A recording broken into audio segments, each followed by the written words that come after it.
This is a PowerPoint presentation I made from a spearfishing club on the steps needed to make a spear gun. The first question is why? It's basically a creative outlet and really won't save you a lot of money, except in the case of very large spear guns. But there's a real satisfaction in taking a fish with a spear gun you've made yourself, then cooking it and eating it. Decide what kind of gun. You can do Port Phillip pinky guns, in timber of course.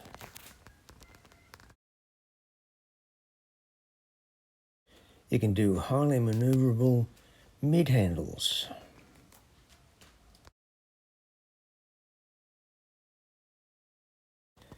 Blue water cannons that'll knock over a southern blue barrel.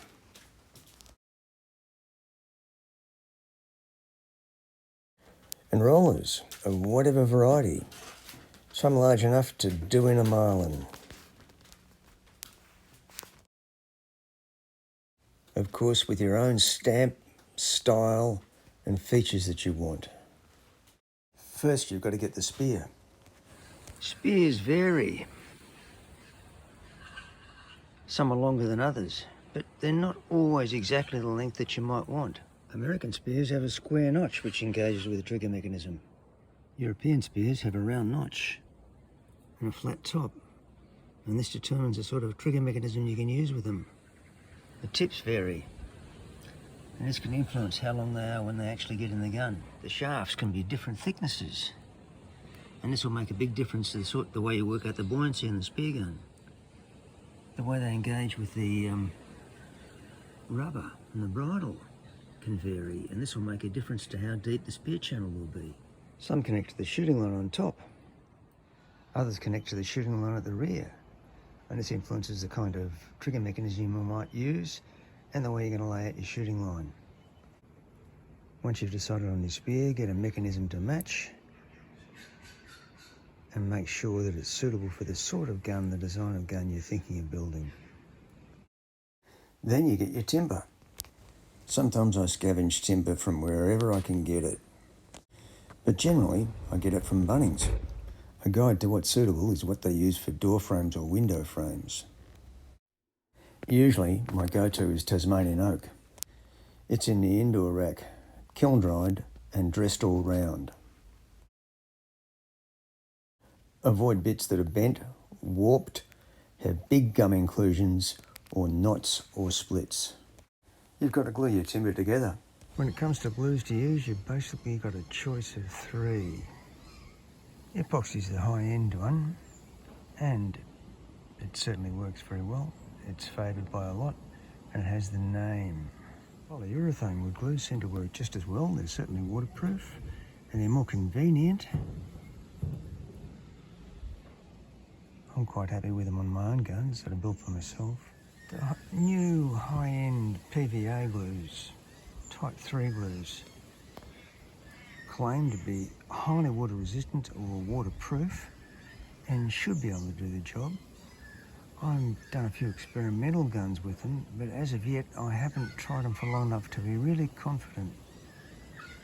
But they're convenient and easy to purchase, so if I'm doing a fancy job for somebody else, I'll use epoxy. If I'm building a gun for myself, I'll use polyurethane, and I'm still experimenting with PVAs. And a tip, read the instructions and follow them, even if you need a magnifying glass to read them. The gluing has to be done right and straight. If you're going to laminate up a stock, you need something good, firm, strong and dead straight upon which to tie them to make sure that the stock is dead straight. I use this piece of aluminium square box. If you're not careful and don't take care, the glue will stick your wood to the form. You don't want that happening. So I put cut up supermarket bags between the two, and that effectively separates them. After the glue's applied, the timber is clamped to the form. You can never have too many clamps. Next is the spear channel.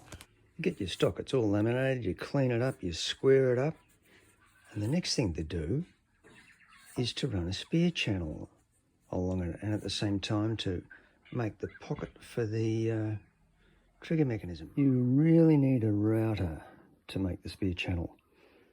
It certainly helps a lot when you're doing the trigger mechanism pocket too. A small trimmer router, chippy like this will do, or a medium-sized one is just about as good, handheld. You don't need a bench router. Here I've routed the pocket for the mechanism, and you can see the spear channel routed all the way down there too. It's much easier to do this routing when the stock is still in the square. Even though there's a temptation to round the edges and do a bit of other stuff, make sure you don't. Get in and do that spear channel and trigger mechanism pocket first. Then you move on to the handle. Commercially available handles are usually quite strong, quick and easy to fit. Some are better looking than others. Homemade handles can be quirky. You can make them fit your gun and your hand. You can play around with shapes. And some of them can be very pretty. Time to shape the stock.